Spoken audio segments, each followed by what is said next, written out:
Welcome back to the Glow Up Girl podcast. I'm Kyra. All right, I am very excited to welcome Marie to the show. Welcome. Well, thank you for having me. Yes. All right. Well, we have a lot to talk about today. So I want to go ahead and let us dive in by having you tell our audience listening or watching who you are and what you do. Oh my gosh, well, that's a big order.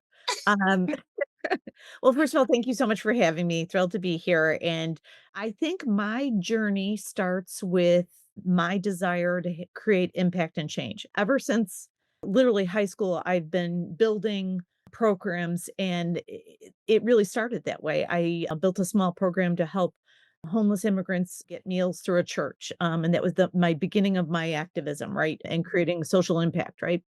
From there, in college, I was in the women's rights movement, civil rights movement, racial equity, and a bunch of spaces that led me to better understanding how we all were going to get to where we need to go in this big old world, right? I started out in the advertising and marketing world and worked my way up to executive positions and partner positions. But I have to tell you, I felt the tug 24/7 of doing something more impactful. So, all during that journey, I did do a lot of volunteer work around literacy, gun reform, women's rights, a bunch of things, right? Mhm. When I think I hit a really big pivotal point in my life is when my oldest, who's going to be 27, oh my gosh, pretty soon. Cannot believe that. It's hard to even say it out loud. But he had a huge problem with bullying when he was around 9, 10, 11, to the Mhm. point of hospitalization and therapy and a bunch of things. It was very serious, right? Yeah. And it smacked me right between the eyes like a big old flicky finger, right? And said, Mhm. "You are the one that has to solve this problem because no one wants to address this." I have 2 sayings that I say all the time about my life is, whenever there's a big, ugly, sticky ball in the middle of the party and everybody keeps walking around it and no one wants to touch it, I will touch it. I will touch that. I will pick it up Yes. and figure out where it needs to go, right? Uh, Hmm. and then oftentimes we don't have the solutions that we need in the world, right? Everybody on the planet has been through that. And you know what? When you build it from scratch, it's usually the best because then it's custom Mm. made for you, right? So that's and we'll get to my book later, but that's why I named my book A Life Made from Mhm. Scratch, because everything I do is from scratch. So when my son was being bullied, we built a system within the school, then in the state. Then I went to President Obama's summit on bullying. I wrote a book with my friend Jackie that was a manual for all parents to use with schools to help them figure out bullying. Helped get a law passed around that here in Illinois, and on and on. And then built a nonprofit, a national nonprofit called Team Up to Stop Bullying. The Mm. next time activism really hit me in the face was around the gun reform movement. I had been working in stopping gun violence, so gosh, for 20 years prior to that. And I had worked on a lot of different political campaigns as a volunteer and whatnot, but it, it Sandy Hook really got me. I Mhm. had been working lightly, and that day I realized, wow, it can't be just some light calls here and there and some light activism, Mhm. when I get a minute, I really became very ardent about it and joined Moms Demand Action. And then I realized, well, there are a lot of injustices in the world that I could spend my time on. And people started asking me to run for Congress. And I was like, are you kidding? What, are you high? I'd never run even for student council at that point. That's the hilarious part, right? Really? Like, what are you smoking? Right. So and I had been, involved in the community and a bunch of things, and I had a small management consulting business and had been an executive and a few things, but I was like, I have no qualifications for that. And then in 2014, my youngest, her name's Evie, she transitioned from male to female. So she's a trans woman now. She's 24, doing great. And that was a big journey for me. Learning how to be a good, solid, supportive parent of a trans person is not a Mhm. small order because you have to learn a lot. You don't have experience with that. And so I took 3 months off work and learned how to be her parent. And then I realized the cruelty of the world. Certainly I Mhm. had known it in civil rights spaces, but in the Mhm. LGBTQ space, it became loud and clear. So when I got that final request, "Hey, you need to run for Congress in Mhm. 2016," and then Trump actually got elected, I was like, "Oh, hold my wine. I Here I come. Here I come right now." And so I did. Ran in 2018, lost by 2 points, and then in 2020, I won by 4 points against 3 guys. Um, Nice. and went to Congress, and then I got redistricted out, and everything happens for a reason, right? And now Mhm. am an author. I run a healthcare equity consulting business, and I have a Substack column every Wednesday, and I talk to folks like you. I get to talk to folks like you all the time. So it's a good deal. I love it. Yeah, I love it, and I think it's so interesting. When you said when people asked you and said you should run, and you said I don't have the qualifications, but listening to all those things that you had already done prior to even thinking about taking a leap toward running for office, like the impact that you are already making, is just amazing. And Well, so it's like I you're was fine. I'm like, you're already doing the work. You're doing the hard work already. Well, I think activists do make good politicians, but sometimes, like in my case, they're better activists. If I'm being honest. So, and I really appreciate that. I think, I really appreciate your honesty and transparency. Okay, so let's see where to start. This is one thing I love about just having conversations because I will tell you all listening, watching, I thought like I would take this path originally, but now I'm ready to go this other path with I screw Marie. you And up. I'm sorry. no, no, you're totally fine. And she's so gracious to like just kind of go with the flow.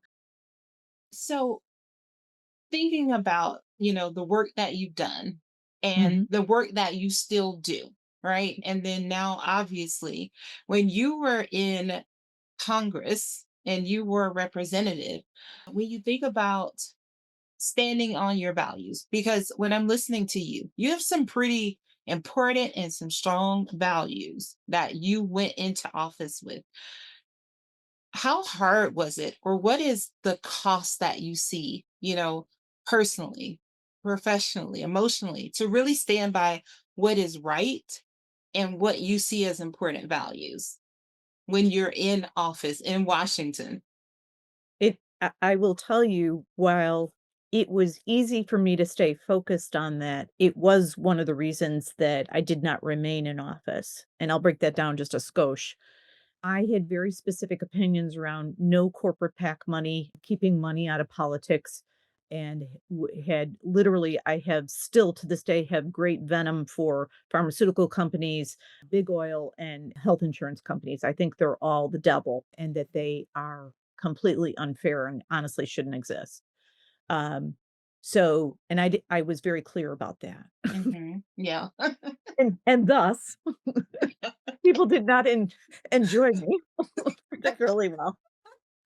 Oh my gosh. I love it. But here's the thing that's important is that you stood by what was important and what you felt was right. And I feel like obviously we are in sort of a bizarro time right now where it is like, people, you're looking for those people who will stand up and do the right thing by people Right, because that's right. important. And so I just wondered, you know, what impact did that have in your career, as a congresswoman? And then I think too, something you mentioned, obviously, I mean, you're a woman. You were a woman representative, and I'm pretty sure it wasn't always easy for you when it's predominantly men and in that space. But how did you handle that every day going into to work? Well, you and I and all of the women on this call all share one thing, right? Is that we've all been mansplained, right? We've all Yes. been mansplained. Yeah. And I have to tell you, like, it not only sets every one of my hairs on my head on fire, but like I do have these hackles underneath my fingernails that like pop out. And it's like, like a cartoon cat. Like And it incenses me to this day because it has gotten better for sure. Like, look, when I was a young woman, I had ridiculous things happen to me. Men were handsy when I started my career and the whole deal, right? That doesn't happen so much anymore, thank God. Although I'm sure it does sometimes. In And as I got older, then their way to revert was to be mansplaining in meetings. And I started to get very crafty. I'll tell you one story. I worked in a creative business in an ad agency, and one of my partners, I had presented an idea that was pretty creative and had a revenue model and blah, blah, blah, right? shared with it. It got decent response in the room. There's maybe 20 people in the conference room.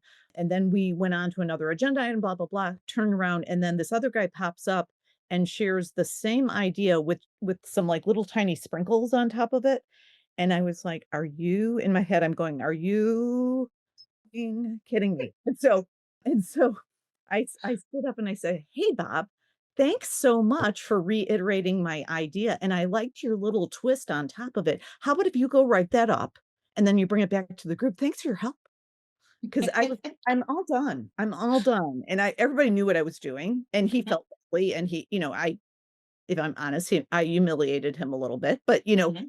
it needed to be. It needed to happen because he had done it Right. repeatedly, right? So, like, I only don't be unkind, but, like, at a certain point, you can't Yeah, you've got a Mm. boundary. Yeah, you've gotta Yeah, set a boundary with and people. so that to answer you more directly is that that happened in Congress too, where literally I got talked over and it was like, "Are you kidding me?" I've and over these people that I've run businesses, I've started organizations, I've, built several coalitions and national movements, like, "Are you kidding me?" And you're telling me are Mhm. you kidding me? So, that has happened, and I dealt with it the best that I could, but I will tell you it breaks my heart, Kira, it is astonishing. So, we used when I was in Congress just from 20 to 22, we had 28% of Congress was women. We are now back down to 22%, and not one committee in Congress, of which there are 20, has a female chair. There used to be 5. Mhm. So, Yeah. it is a heartbreak right now. Right. Yeah. Yeah, and I definitely agree with you on the mansplaining. I work in marketing in my other life here during the day. And yes, like there's nothing worse. You're in a meeting and I that you when you were telling that story, I have lived that story where it was like me going through an idea, saying it, and then the man coming behind me and saying the same thing. And this time, this one didn't even put a sprinkle on it. It was just like the same thing. And I was like, oh, so you mean like you liked what I said? Oh, great. Yeah. Or it's where, like you said, they try to talk, start talking at the same time as you. And then you think if they think if they get louder, that'll make you stop talking. And I was like, actually, no, let me finish. I said, excuse me. I said, I'm happy to let you chime in, but let me just finish my thought while it's fresh. And so and so we see, yeah, we as women see a ton of that in no matter the industry. But to your point of speaking about the number of women in Congress, so now I have to ask you, Mm. what advice would you give to women or marginalized people who might be looking? They might Yeah. have that same spark that you had and they're Yeah. ready to jump in, but how can they jump into today's hostile, because it's a Oh. hostile political climate? You know what? You have to first of all, I recommend all women and people of color run and run with vigor. Like, I cannot tell you how important of time this is. It is timely. And I'm not trying to put the onus on any one group. I'm just saying, please, please, please run if you are from a marginalized group in any way, because it is really important that your voice is heard and you can be very powerful right now. And we do have power in numbers. Everybody has to remember right now the majority of the people in this country are do not want an authoritarian felon running the country. We had some bad things fall our way. Harris did an amazing job. She is amazing. Her team did a good job. All the Democrats did a good job. We just did the wrong assignment. It just Mhm, kind of comes down to that. But we are in the majority. And so what I tell everybody, I have young women calling me all the time saying I want to run and I say two things is that make sure you're ready. In fact, I have, in addition to my main book, which is A Life Made from Scratch, I encourage you to read that because it tells you how I started my exploratory run. I built mhm, a coalition and it tells you kind of the ups and downs of that. So I encourage you to get my book. I also, for a separate group in DC, recently built a series of small workbooks that might be helpful. And those are there it's part of the same brand. It's a life made from scratch, but it's a planning guide system. And you can get it on my website, which is marienewmanstudio.com. And they give you like a blow by blow. Start here. Think about okay, this. You do this plan. I mean, it's real like ABC. So if mhm. you're looking to run, please do. I'm giving you a big hug and smooch and say, go for it, go for it, go for it. Um, and it's very important to do it right now. Mhm. Yes. As as we look at where we are in today's, sort of extreme, it's polarizing no matter who you are. You know, what do you think are some of the root causes of how we got here, and what can we begin to do as people to sort of reverse the effects? I think the most powerful feeling thing we can do right now, so I'll separate politicians from citizens, right? Let's talk about the Hmm. politicians, what they can do first. They need to tell the American public, the Democratic Party needs to tell the American public, you know what, we weren't listening. We didn't know exactly what you want, and we're ready to listen now and go to every 15, all 50 states in rural areas, small cities, and everywhere and listen. Then develop your solutions and stop talking like a robot and start talking like real people and talk about problem solution, not this big elaborate whatever they want to however they wish to say it, and then this elaborate policy. When people run for office, they tend to think, "I have to sound like the smartest person in the room at all times," Hmm. and it really is a disservice because you just have to understand that or help people understand that you understand the problem and you have some ideas. Right. Yeah. And when Yeah. you do that, gosh, isn't that welcoming instead Yeah. of being It's talked just at? yeah, just got to be authentic and meet people where they are. Yeah, right, it is, and I used to say that I used to tell my staff all the time, it's like, "Well, let's meet them where they're at and give them the problem they want they or the answer to their problem that they want, not the answer that we want to get," right? Like, Right. let's Yeah. meet them where they're at, and then the other thing I would say is that our politicians have to stop worrying about losing their job, and I said that to my staff probably once a month, is that, "Look, we may or lose our jobs over this, we might. Hmm. But we're doing the right thing. We're standing up for working families. We are standing up against and speaking out against corporate money and corporatized politicians. And we're standing against these healthcare vipers that are killing, quite literally killing us and making us sicker, right? And ultimately, we did lose our jobs, right? But I couldn't be more proud that we all lose our jobs in the fight, right? So Hmm. um, stand up for what you really believe, meet people where they actually are versus where you want them to be, and then don't be afraid to lose your job because you know what? As I always tell my husband, I'm like, "Well, I can always flip burgers. I'm really good at a grill. Here to tell you right now." So don't be afraid to lose your job. And so I encourage everybody to run right now. I take questions on my website all the time because I think I can be helpful to those that don't understand how to run or when they get into it, "Oh my gosh, I didn't expect this." And there are so many things that happen during a campaign, I can't even articulate them here. So I'm here for folks. Awesome. And then I would say, like, from the side of just the everyday citizen Yeah, who's trying to figure out, like, what role can they play? right. What can I do to help, Yeah, sort every of, day, yeah. yeah. So, I have a Substack column that comes out every Wednesday, and the last probably 7 or 8 weeks, I've articulated a wide variety of steps for just average citizens to take advantage of. But it kind of lives in 3 buckets. The first is make sure you call your Republican leadership members in the House and the Senate. So, John Thune is the head of the Senate, and then Mike Johnson is the head of the House, and you just Google it. How do I contact Congressman Johnson? And how do I contact Leader Thune?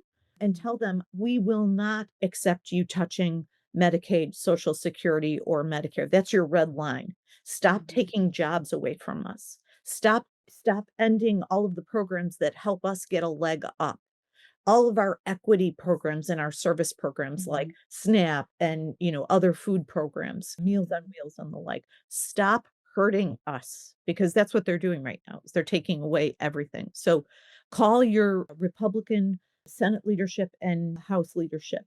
You can also call your Democratic members of Congress and say, please speak up and fight for us. We feel unprotected right now. Tell them exactly, and I encourage everybody on this call, and then you tell all your friends, you do not have to say it perfectly. You do not have to be a policy person. Just say, this is the problem my mom is having. She has had her Medicaid taken away now, and she doesn't get her diabetes medication. She is sick, and I'm really upset. Just tell them exactly how it is in your own words. It does not have to Mhm. be because I hear so many times from folks saying, well, I don't know how to say it. You do. tell them exactly what's going on in your life and be very blunt. So calling your members of the House and Senate, very important. If you want it, what's even more powerful, Kara, if I can give everybody a hint, show up at their office or ask for a meeting. When you Mhm, show up, that is very compelling to them, I will tell you, because mhm, it happened to me. I always took note. I paid attention to how many calls I was getting on a very mhm, on the topic, so whether it was on healthcare or gun reform or whatever it is, we tally all that. By the way, house rules, you have to tally all of the personal visits as well as calls that you get.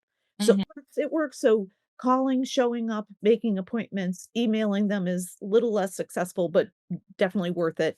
And making sure that in the next election, whether it is a municipal, a county, or a local election, that you vote and you speak mhm, up loudly. mhm, And then the other side of it is what we just talked about, it, run for office, run for mhm, library board, run for township mhm. supervisor, run for anything that you can get your hands on, because the more people that are actually true public servants that are doing this for a reason that get into that business, yeah, so good. No, I really appreciate you breaking down the ways that just a everyday citizen can have impact because I think it's really important.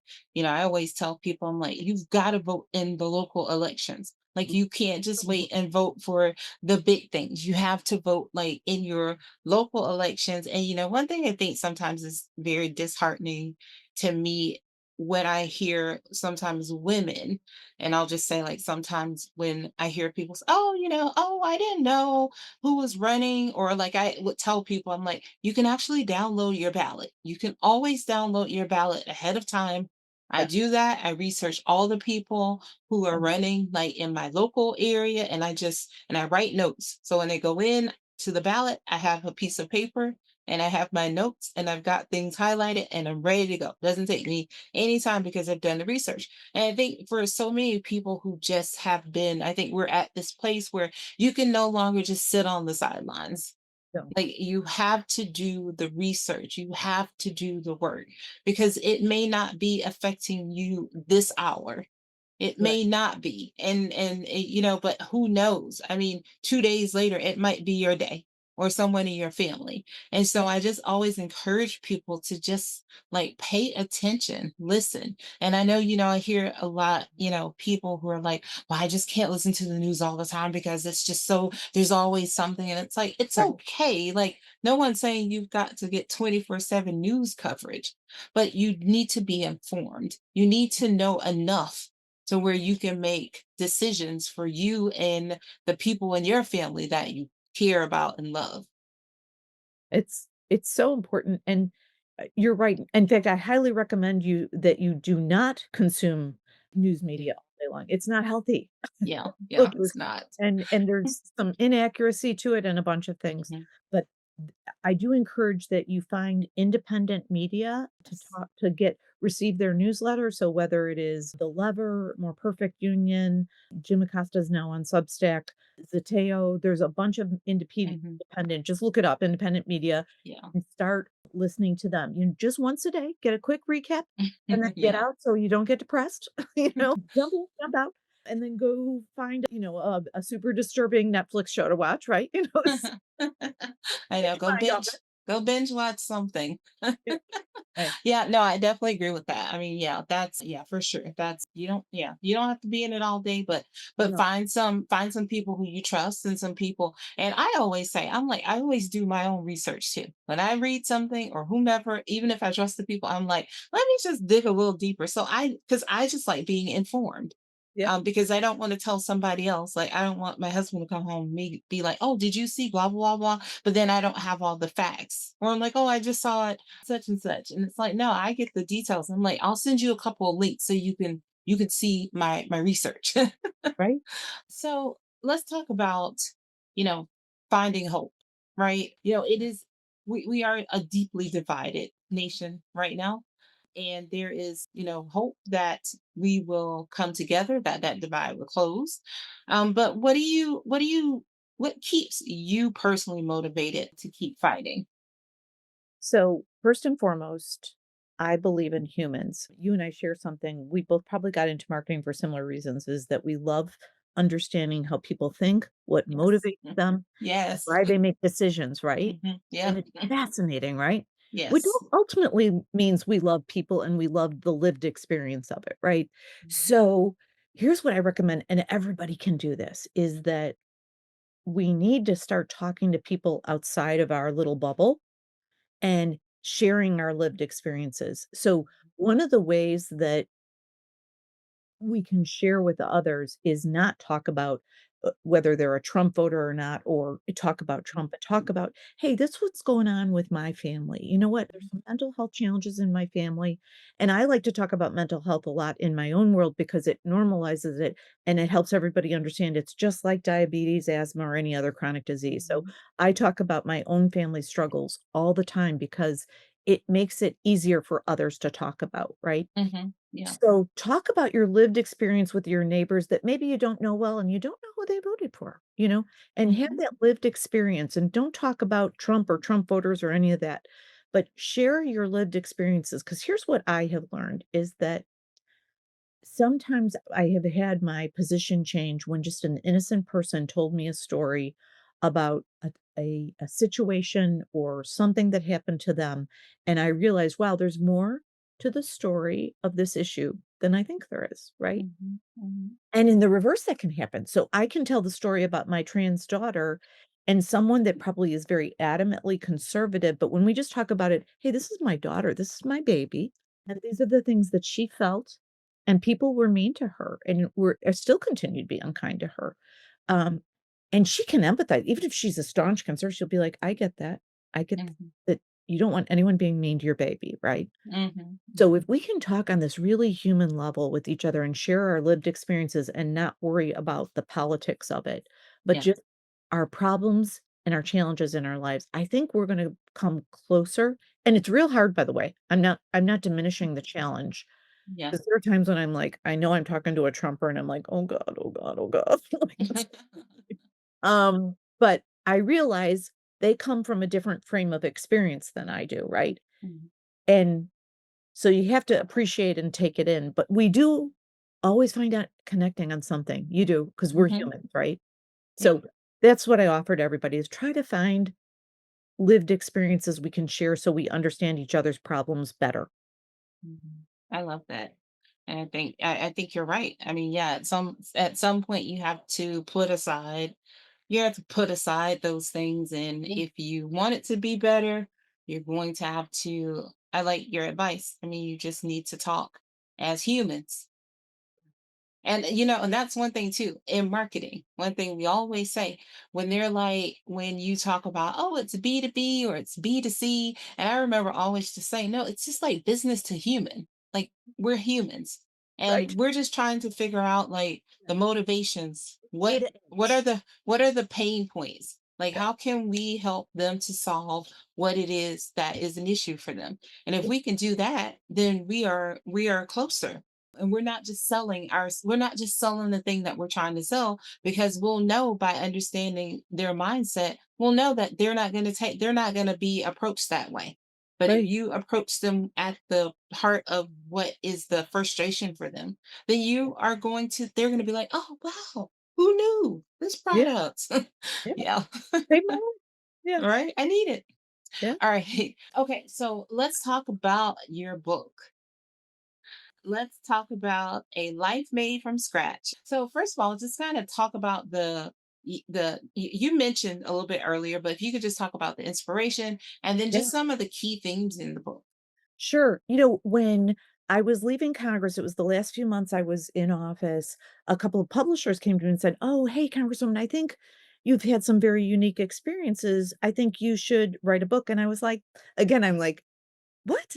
That me? No, that's silly.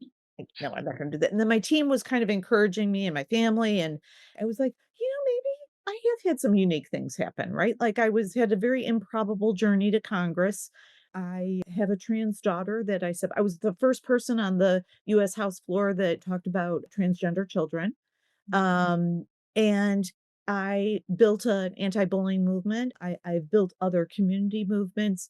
And I think people see problems out there all the time, right? But they Mhm. and they're super smart, right?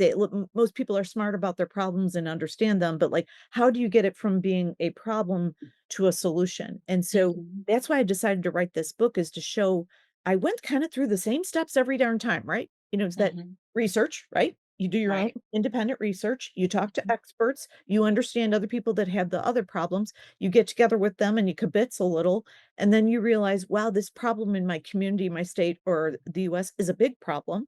And how do Mhm. we solve it now? Well, I'm going to work with those experts and determine what that coalition is. And then we're going to build awareness of the problem and then offer various solutions to people, right?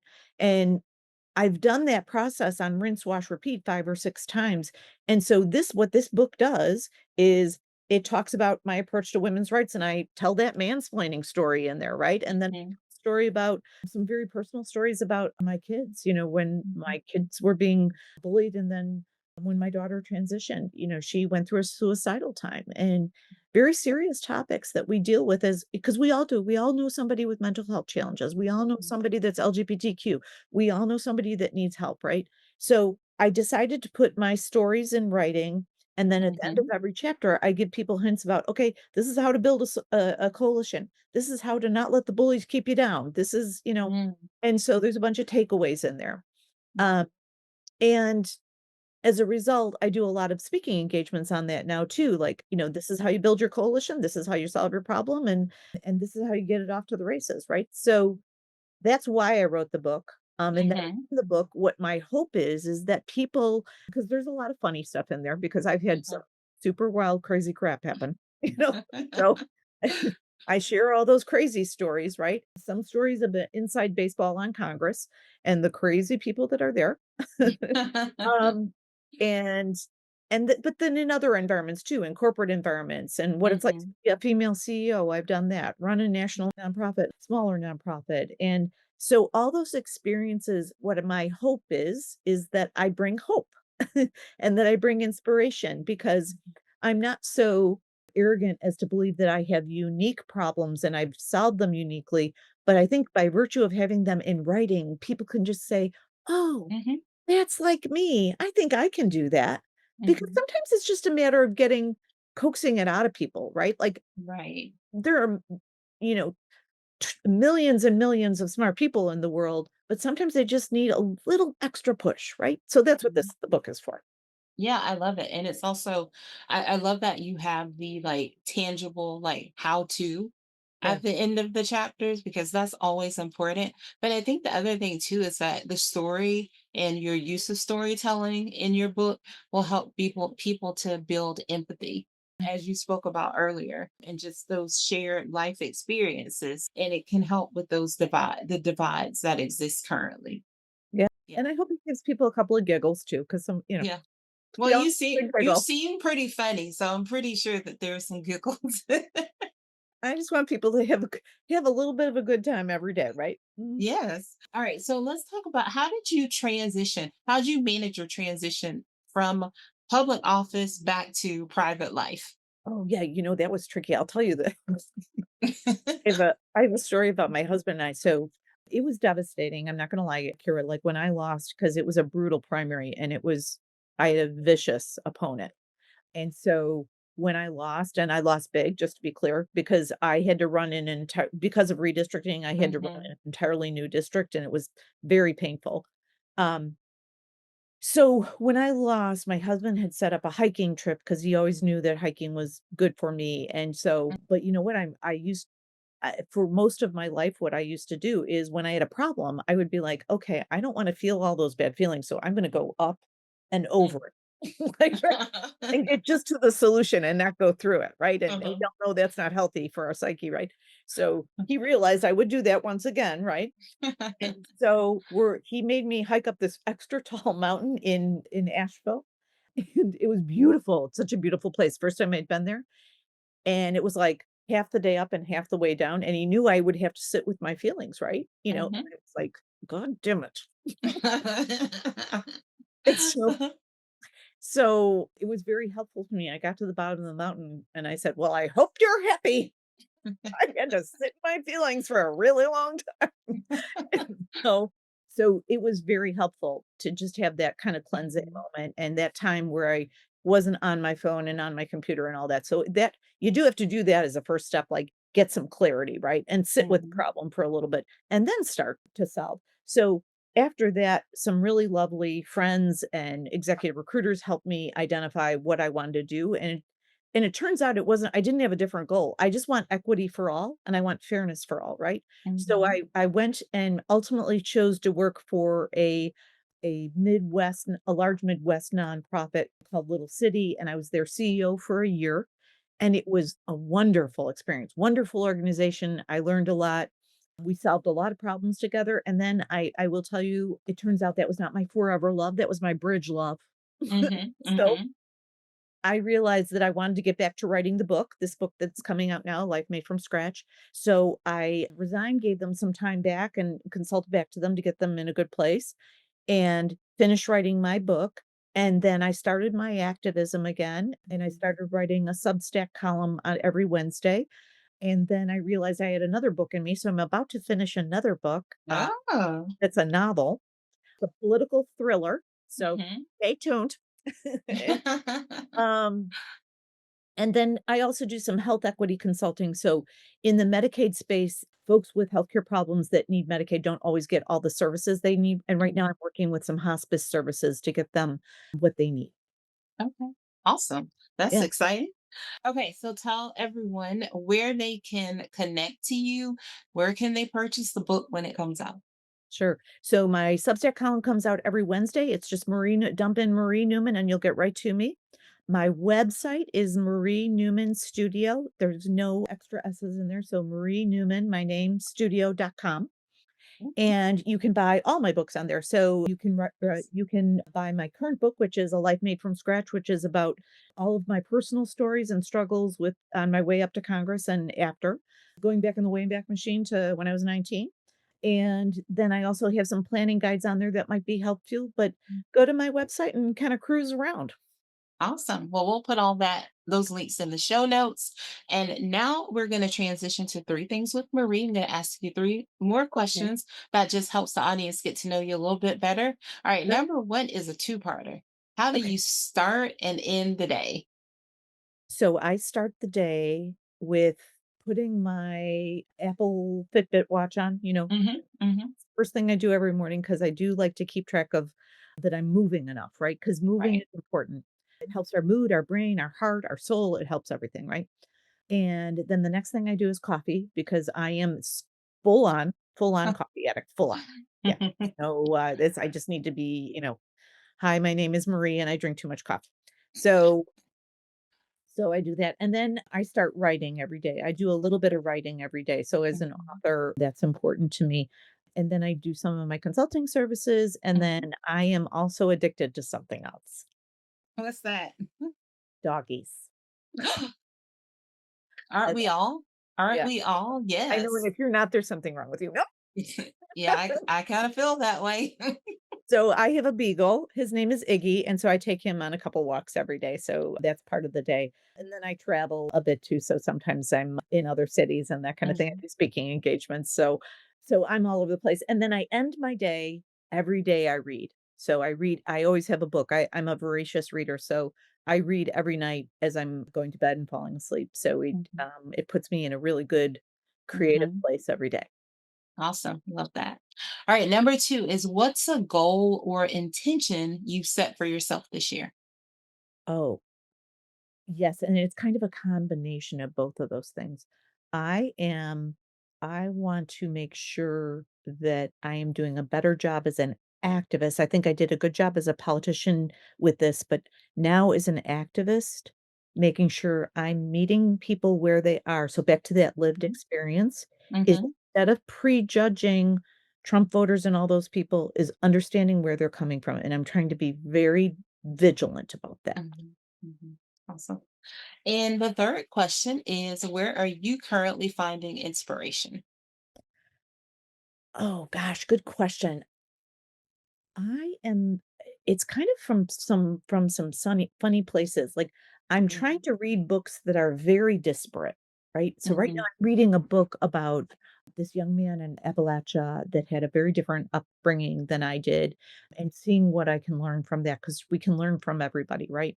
Mhm, Then I'm also getting a lot of inspiration on the creative side mhm. from hearing stories about friendship, because I think that's gonna be my Mm. next book. So I'm purposely asking friends about, "Tell me a friendship story," particularly Mhm. women's friendships. Yeah, So my inspiration is coming from asking people questions about how they developed their friendships. awesome. I love that. All right. So, Marie, before I let you go, I have one last question. And it is, what are three things you would like the audience to take away from our conversation today? Oh my gosh, good. That's a very good question. I was not prepared for it, but let me try. 3 things. I would say that really believe in yourself and your own solutions. Because I will tell you, I've had some very, very hard mental health, personal struggles. And what I have found is that, and why I live by this motto is when you don't see the solutions you need in the world, what God is telling you, or the universe, or Mother Nature, or whatever you believe in, the universe is telling you you need to build it from scratch. And you can, because you get that inspiration. So dreams start in a whisper Mhm. way back here, right? Like they're back Yeah. here and they start coming around the corner. Mhm. For people that can't see me, I'm putting my finger around my head right now. And then they get louder and louder, right? And then you Mhm. have to listen to that dream and you have to build your own solution in your own dream, right? So Mhm. definitely know you can build your own solution in the world. And then the second thing is, and I'm going to use a very technical term here. Mhm. Don't take any shit. Do not. It is not worth it. You can Mhm. certainly be a person and a kind person and a loving person and and let folks know that you have boundaries though. So don't take any Mhm. shit in the world. Mhm. And then the third thing is go for it. So many people do not live with regret. I have not. Mhm. I'm lucky. Every time I've wanted to do something, I've figured out how to do it. It didn't always work out, and frequently it doesn't, but don't live with regret. So go for it. Awesome. Those are great. I love it. Well, Marie, it has been a pleasure to have you join the show today and share with this community. I want you to know you can always come back to see us in the future. I would love to. I would love to. Yeah. Awesome. Well, stay tuned, everyone. I'll be right back.